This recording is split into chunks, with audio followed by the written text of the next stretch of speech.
भवसम्भव भीतिभेदनम् सुख संपत् करुणानिकेतनम्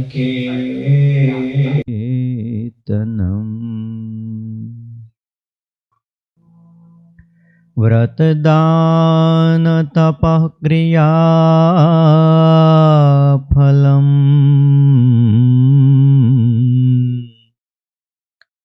सहजानंद गुरुं भजे सदा।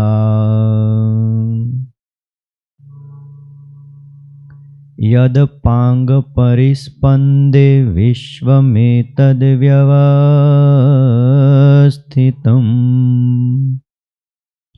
स्वामिनारायणो श्रीमान् सोऽयं विजयते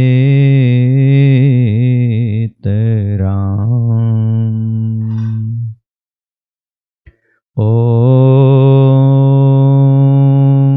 अवतारिणे श्री स्वामिनारायणाय नमो नमः।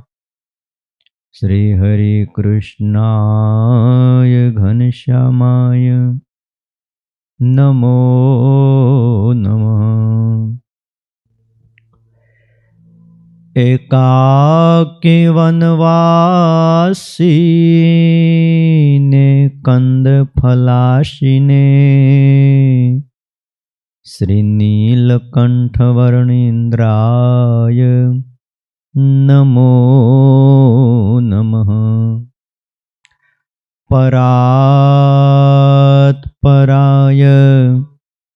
पुण्यश्रवण कीर्तनाय श्री सहजानंद स्वामिने श्री नारायण मुनये नमो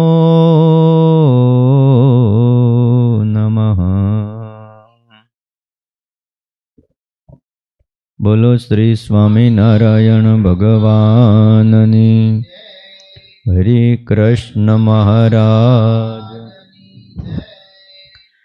लक्ष्मी नारायण देवनी राधारमण देवनी गोपीनाथ जी महाराजनी सिद्धेश्वर महादेवनी विघ्न विनायक देवनी कष्टभंजन देवनी जय। दरेक भक्तों ने भावथी जय स्वामीनारायण।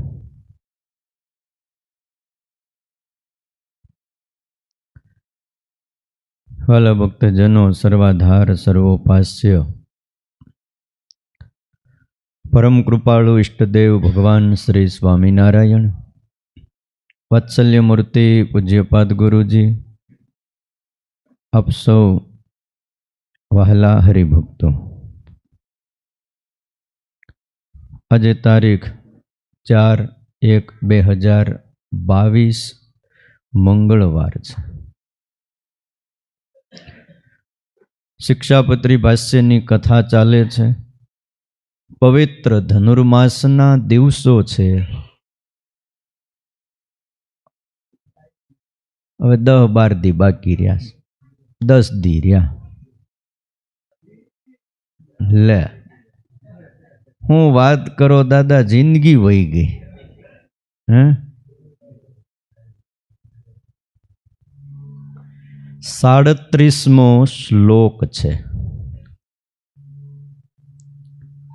અને આજે અમારા હરિકૃષ્ણ મહારાજ માટે, ઘનશ્યામ મહારાજ માટે મહિલા મંડળ તરફથી ફ્રૂટનો અંકુર છે। પછી તમને એના દર્શન થશે।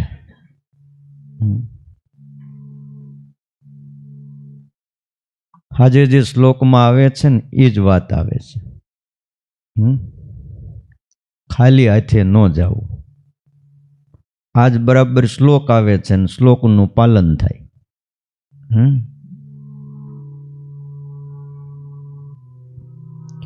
ગુરુદેવ નૃપેક્ષાર્થમ ન ગમ્યમ રિક્ત પાણીભિઃ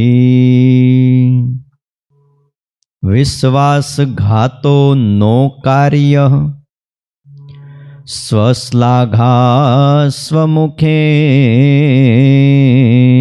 ચ.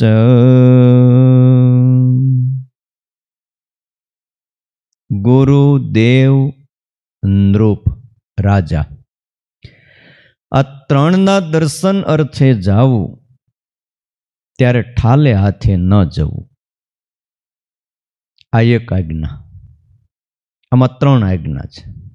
બીજી આજ્ઞા, કોઈનો પણ વિશ્વાસઘાત ન કરવો. ત્રીજી આજ્ઞા, પોતાના મુખે કરીને પોતાના વખાણ ન કરવા. આપણે એટલે વાત જવા દે. ઘણાને બહુ ટેવ હોય વાતે વાતે કે હું કોકના લગ્નમાં જાઉં ને એટલે લોકો મને જ વરાજો માની લે. હા, અને હું કોકની બીજી પાર્ટીમાં ક્યાંક ગયો એટલે મને એમ જ માની લે કે આ શેઠ જ છે એમ. એ પછી વાતું કરે. કંપનીમાં ક્યાંક જાઓ તો એમ જ માને કે આ કંપનીના મુખ્ય મેનેજર હશે કે. પછી કેવું પડે તો તમે સ્મશાનમાં જાઓ ત્યારે લોકો શું માને? હે,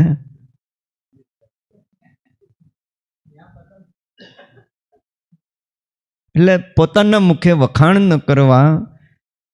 પ્રથમ આજ્ઞા છે ગુરુદેવ અને રાજા આ ત્રણના દર્શને જાવું ત્યારે ઠાલા હાથે ના જાવું. ન ગમ્યમ રિક્ત પાણીભિઃ. રિક્ત એટલે ખાલી અને પાણી એટલે હાથ. આ શ્લોકનો ભાવ સમજાવતા શતાનંદ સ્વામી એવું કહે છે, ગુરુ પાસે ખાલી હાથે ન જવું. એ ગુરુ ખાલી હાથે જાય તો એ ગુરુ પ્રત્યેની અશ્રદ્ધા ગણાય છે. ગુરુ પ્રત્યે જો શ્રદ્ધા હોય તો ગુરુના દર્શનાર્થે ક્યારેય પણ ખાલી હાથે જવું નહીં. કાંઈક ભેટ લઈને ગુરુ પાસે જવું. દેવની પાસે ખાલી હાથે ન જવું. આ અધાર્મિકતા ગણાય છે. ધર્મનિષ્ઠ પુરુષો દેવની પાસે ખાલી હાથે ન જાય. દેવના દર્શન કરતી વખતે કાંઈક ફળાદિક અર્પણ કરે. એક સમય હતો તે સાકરનો પડો, શ્રીફળ આ બધું લઈને ગુરુની પાસે દેવની પાસે દર્શને જાતા. શ્રીજી મહારાજ જ્યારે આ ધરા ઉપર હયાત હતા, આપણે સૌ કથાને જાણીએ છીએ. ખાકરનો ઢગલો થતો, શ્રીફળનો ઢગલો થતો, અને પછી એ બધા શ્રીફળ વધેરી અને પ્રસાદ કરતા. ઠાલે હાથે ના જાવું. છેલ્લે બાકી કાછડીનો છેડો પકડતો જાઓ. હા, હવે તો કાછડી નથી રહી, ધોતિયા જ વૈયાઈ ગયા. શું કરવું કયો? તો છેલ્લે બાકી એક છોકરો આંગળીએ પકડતો આવવું. ઠાલે હાથે જ ન કહેવાય. આ શિષ્ટાચાર છે કે ગુરુ પાસે ઠાલા હાથે ના જવું. ગુરુ અને દેવનું ઋણ મારા અને તમારા માથે છે. એ ચૂકવવા માટે અર્પણ કરવાની ભાવના સાથે કંઈક લઈને જવું. કેવી મોટી વાત કરી છે. સગુરુ મેવાભિગચ્છેત સમિત પાણી શ્રોત્રિયમ બ્રહ્મનિષ્ઠમ. શાસ્ત્રમાં લખ્યું, સગુરુ મેવાભિગચ્છેત, ગુરુની પાસે જાય તો સમિત પાણી, હાથની અંદર સમિત લઈ જાય. શ્રોત્રિયમ બ્રહ્મનિષ્ઠમ, જે શ્રોત્રિય અને બ્રહ્મનિષ્ઠ હોય એ ગુરુની પાસે જ્યારે જાવું ત્યારે આ લઈને જવું. અને કંઈક મેળવવું છે તો કેવી રીતે? તદ્વિધિ પ્રણિપાતેન પરિપ્રશ્નેન સેવયા. ત્રણ વાત બતાવી કે ગુરુની પાસે જ્ઞાન લેવું હોય, એમની પાસે જવું હોય તો લાકડી જેમ સીધી જમીન ઉપર પડે એમ દંડવત કરવા. નમી જવું, દંડની જેમ પડવું, આને દંડવત કહેવાય છે. અને આ બધું એવું છે, આવડે તો આવડે. અમુક વિદ્યાર્થી એવા હોય છે કે જોઈને શીખી જાય, અને અમુકને તમે પ્રેક્ટિકલ બતાવો ત્યારે શીખે, અને અમુકને જોવે પ્રેક્ટિકલ બતાવો તોય ન આવડે. આ સત્સંગમાં લક્ષાવધિ હરિભક્તો છે જેને ત્વરિત ગતિ હોય, જેને ભગવાનને આ જન્મે પામી જવું છે, કંઈક મેળવવું છે, એવા અનેક મુમુક્ષુ આત્માઓ જોઈને શીખી જાય. અને યન્નવે ભાજને લગ્નમ સંસ્કારો નાન્યથા ભવે, જેમ નવા પાત્રમાં પડેલા સંસ્કારો બીજી રીતે થતા નથી. 4-6 મહિના પહેલા આ જ છોકરા કોઈ દી મંદિરે દર્શન કરવા નહોતા આવતા, કોઈ દી ગુરુના કે સંતના દર્શન કરવા આવતા નહોતા, પગે કેમ લાગવું એની ખબર નહોતી. આજે નાના નાના છોકરાઓ પણ દંડવટ કરે, પગે લાગે. આ સંસ્કાર પડી જાય છે, અને પછી એ ન જાય, અને પછી કદાચ બહુ મોટો સાહેબ બની જાય ને તોય એને ઈષ્ટદેવ અને ગુરુ દેખાય, કોઈ સંત દેખાય એટલે દંડની જેમ એ પડી જાય. દંડવટ કરવા, અને શરીર સારું હોય ત્યાં લીક કરાય. કાલ સવારે ગોઠણ ગહાઈ જાય કોઈ નહીં કે, અને પછી એ જે ગોઠણ નાખવાના રૂપિયા થાય છે. રવિવારે એક ભગત આવ્યા હતા, મેં કેમ, મને કે 2 ગોઠણ વયા ગયા છે ને પેલા એક નખાવો છે ને પછી બીજો નખાવો. કીધું એક હારે નાખી દો ને. હવે તમને ગોઠણની કિંમત સમજાણી, જેથી પરમાત્મા એ આપ્યા હતા ફ્રી, હાવ 60 વર્ષ સુધી તમે ક્યાંય નાખ્યું, કાંઈ વાંધો ન આવ્યો, ને 61માં વર્ષે હવે કે કહાઈ ગયા. ઓક્સિજનની કોરોનામાં ખબર પડી, આ હાવ ફ્રીમાં આપે છે ઓક્સિજન, બોલો ભગવાન. પણ કેટલી કિંમત છે એ તો જેને ઓક્સિજનના બોટલ ચડાવ્યા ને બિલ ચૂક્યું એને ખબર. અમારે ભવાનભાઈએ બિલ ચૂક્યું. ભવાનભાઈ, તમારી એટલી ઓળખાણ નહીં, તમે કપાળમાં ચાંદલો કરો અને આટલા વર્ષથી પૂજા કરો, આવા હરિભગત ડૉક્ટર આરે ઓળખાણ હોવી જોઈએ, કાંઈક સંબંધ હોવો જોઈએ. કાંઈ નહીં. લ્યો 4-5 લાખનું બિલ કરી દીધું છે, 4.5 લાખ રૂપિયામાં અહીં માળા ફેરવતા કરી દીધા. ડોક્ટર પાસે ઠાલે હાથે ન જવું.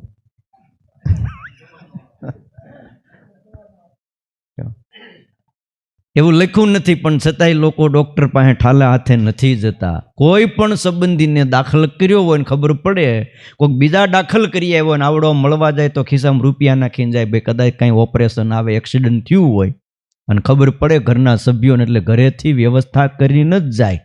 કારણ કે પહેલાં ત્યાં ઓલા મુકાવે અને પછી ઓલા દર્દીને અડે અને ઓપરેશન ચાલુ કરે. એક શરીરને બચાવવા માટે પણ જો એટલું દેવું પડતું હોય તો પોતાના આત્માને ઉગારવા માટે કેટલું કરવું પડે. એટલે કીધું તદ્વિધિ પ્રણિપાતે ને પરિપ્રશ્ને ને સેવયા. જ્ઞાન લેવું હોય તો લાકડીની જેમ સીધા જમીન ઉપર પડી જવું, નમી જવું, દાસત્વ સ્વીકારી લેવું. ઘણા આપણા મંદિરો છે વલ્લભ ભગત. મુંબઈમાં હું ભાઈંદર જાઉં ને પછી ત્યાં આપણે કથા વાર્તા પૂરી થાય એટલે સવારે તો મુંબઈમાં તો બહુ મોડો સવારું, સૂર્ય બહુ મોડો ઉગે છે. કારણ કે પહેલાં સુરતમાં ઉગે, પછી અહીંથી આગળ જાય નવસારી ઉગે, પછી ત્યાંથી આગળ જાય વલસાડ, પછી વાપી, એમ કરતાં કરતાં પછી મુંબઈ ને એમાં વચ્ચે સેન્ટરમાં, એટલે ત્યાં 10-11 વાગી જાય સૂર્યને પહોંચતા. એટલે મુંબઈ સૂર્ય બહુ મોડો એટલે 9-10 વાગે ઉગે, અને પછી બધા આવે. એટલે સવારે તો બહુ સત્સંગ કથા વાર્તા થાય પણ ઓછી. પછી સાંજે બધા આવે કામેથી, એટલે રાત્રિએ કથા થાય, સત્સંગ થાય, કથા વાર્તા પૂરી થાય. પછી આપણે જે સવારે પદ બોલીએ, મારા વાલાજી શું વાલપ દિશે ને મારા હરજી શું હેત ન દિશે, એ 2 પદ સૂળી ઉપર શયન કરાવે તોય સાધુને સંગે રહીએ. પછી એ પદ બોલે, અને પદ બોલતા બોલતા બધા હરિભક્ત પછી સંતોને ગુરુને દંડવટ કરે. એ પદ બોલતા બોલતા મેં કીધું આ હું બધું? એ કે પછી અમે ક્યાં સવારે તો આવી નહીં, સાંજે મોડા આવી, અને તમે આવો ત્યારે બધા કથા વાર્તા ચાલુ થઈ ગઈ હોય, એટલે આ ત્યારથી નિયમ કર્યો. અને એ પછી નિયમ કર્યો, નાના નાના ટાબરિયા હોય તોય દંડવટ કરવા માંડ્યા. આપણે કંઈક એવું કર્યું હોય કેમ લાગે તમને? વાળવાનું ચાલુ કર્યું હે? અને વાળવામાં એક પદની જ જરૂર પડે. આમાં 2 પદ આવેલી, એક પદમાં એક કામ થાય, બીજામાં બીજું કામ થાય. શું કેવું તમારું જગાભાઈ? હા, પેલા દંડવટ કરી લેવાનું, પછી વાળવાનું. કેમ લાગે તમને? આમાં આવ્યું કંઈક તો કરવું પડશે ને. વાંચીને વૈયા જાય નકરો શીરો ખાઈને કેમ મેળ આવે? અને જો તમે કરશો ને પછી તમારી પછી જે પેઢીમાં આવશે ને એ કરવા માંડશે ને એનું ફળ અત્યારે જે કરતા હશે, શીલો પાડ્યો હોય એને મળે. આ જો ફૂલ પોરવવાનો આપણે શીલો પાડ્યો, ત્યાં મંડ્યા પોરવવા. જો નકર આ ક્યાં અમારે શું નામ અલ્પેશભાઈ ને વિપુલભાઈ ને આ લાલજીભાઈ ને આ બધા ક્યાં પોરવતા હતા? હા,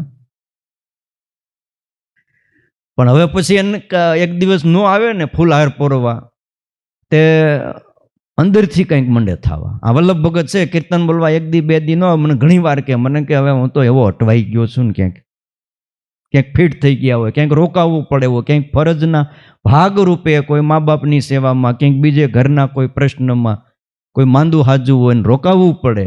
પણ એનો જીવ, એનું મન ક્યાં હોય? અહીં કીર્તન બોલતા હોય ન્યા હોય. ન્યા એને એમ જ થાય ન્યા કોઈક બોલતું હોય છે કે નહીં. ટાણું થઈ ગયું એમ. અને ટાણું થાય એટલે ઓલા નથી ગાયું ભેંસ્યું, એ પણ આમ ટાણું થાય ને પછી આમ જોવે કે આજ કેમ કોઈએ કાંઈ દીધું નહીં.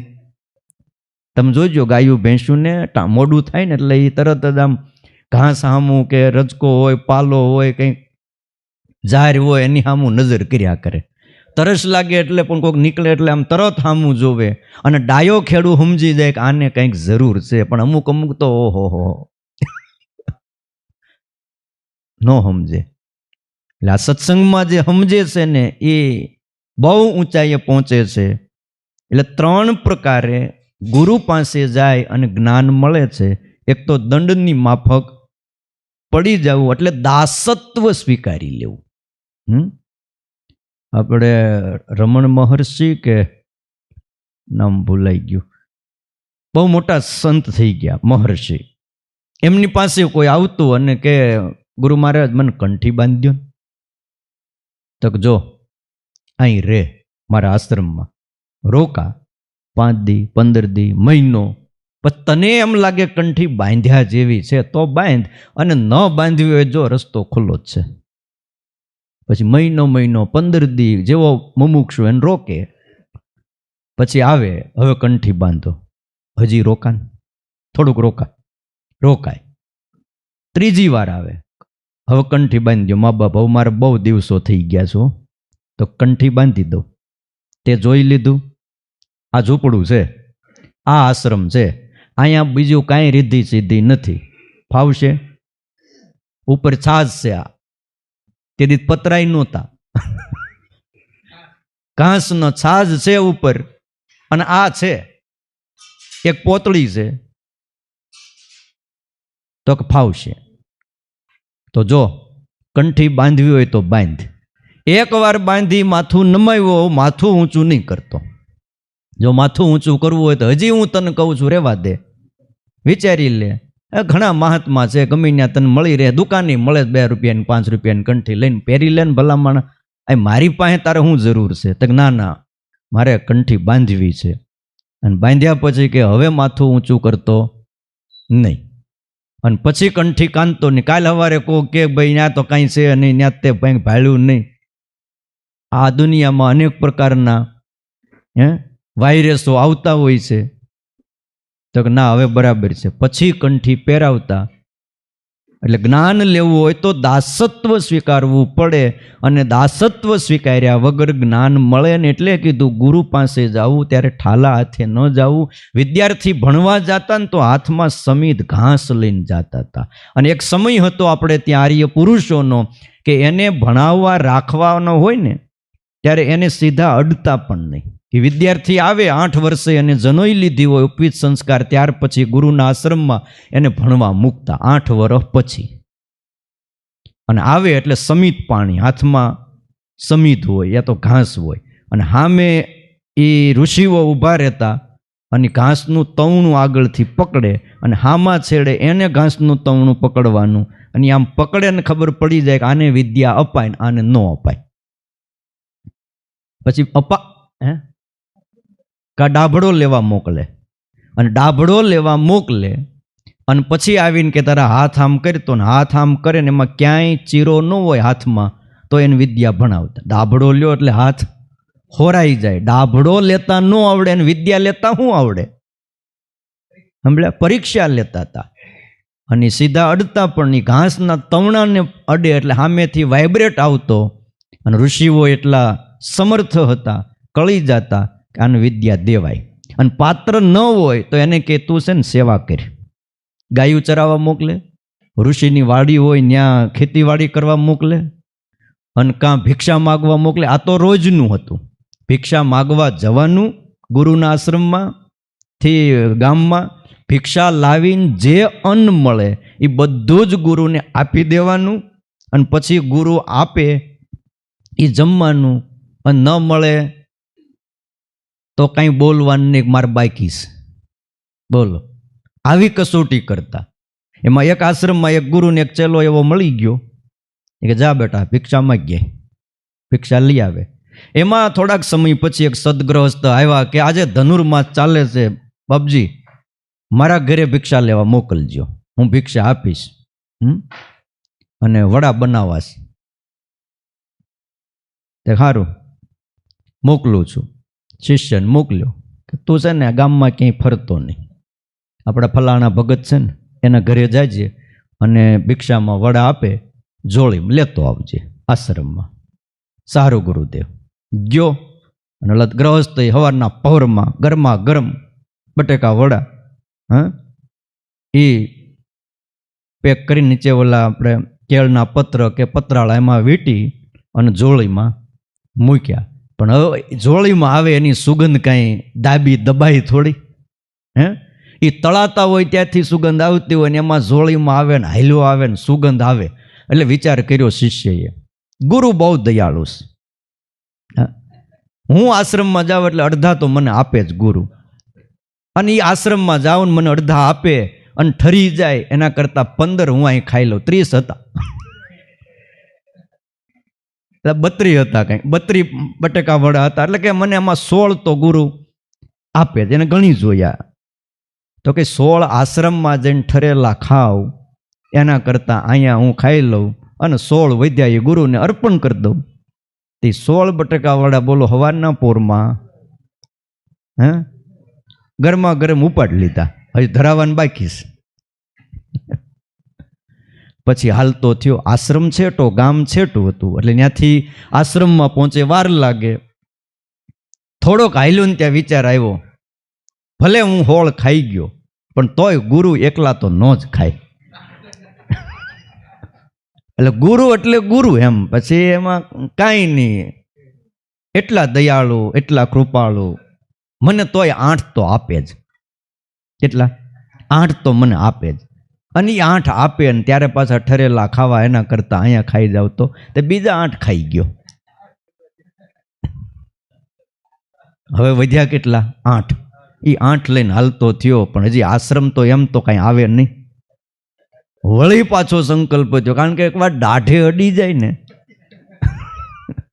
ન ખાધું હોય ત્યાં લગી કાંઈ વાંધો નહીં, પણ એકવાર ખાવાનું શરૂ થાય ને પછી અટકાવી દેવું એ અઘરામ અઘરું કામ છે. એટલે ગુણાતીતાનંદ સ્વામી એમ કહેતા, એક કોળિયો જો ઓછો જમાય ને તો એ સાત્વિક તપ છે, પણ એ તપ કરવું એ બહુ કઠણ છે, બધાયથી નથી થતું.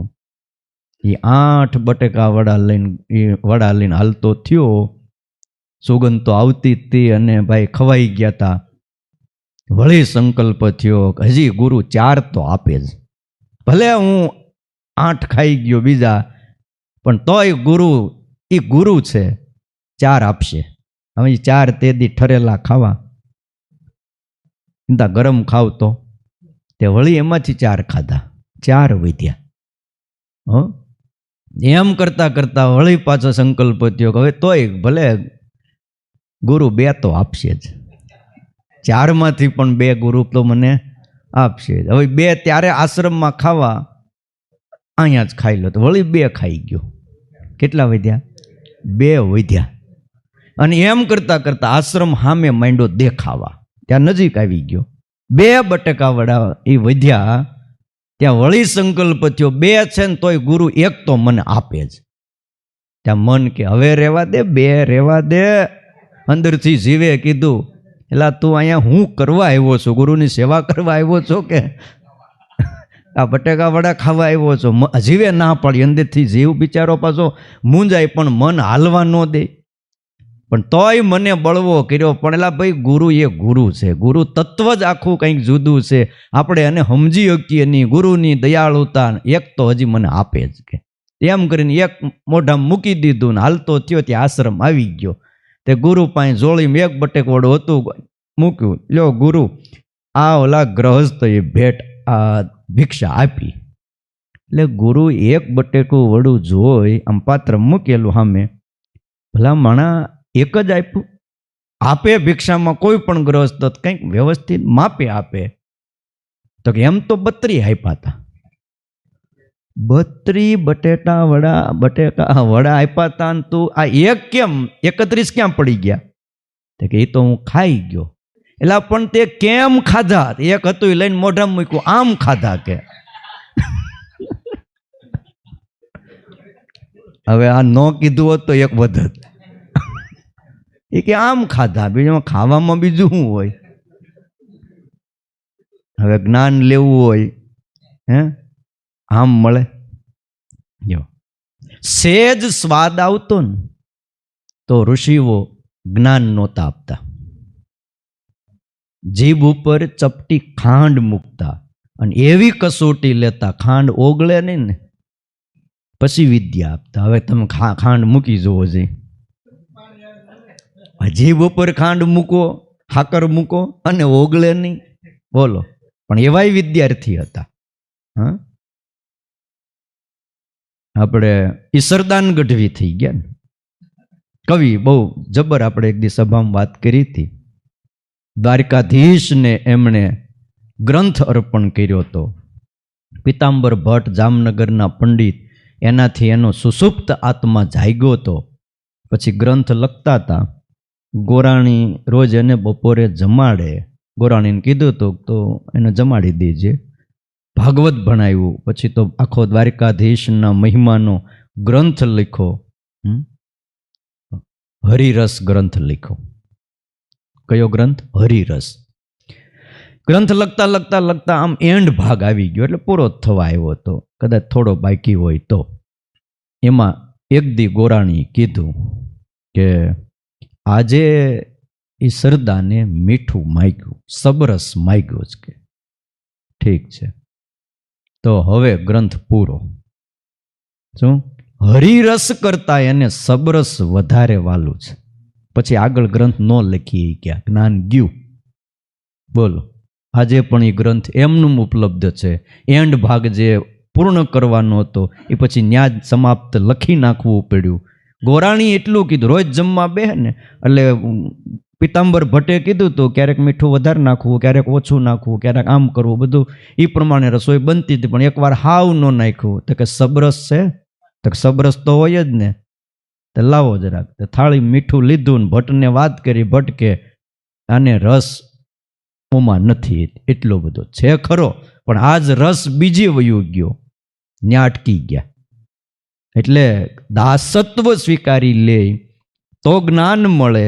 આ બધા સ્વભાવો મૂકે ત્યારે કંઈક મળતું હોય છે.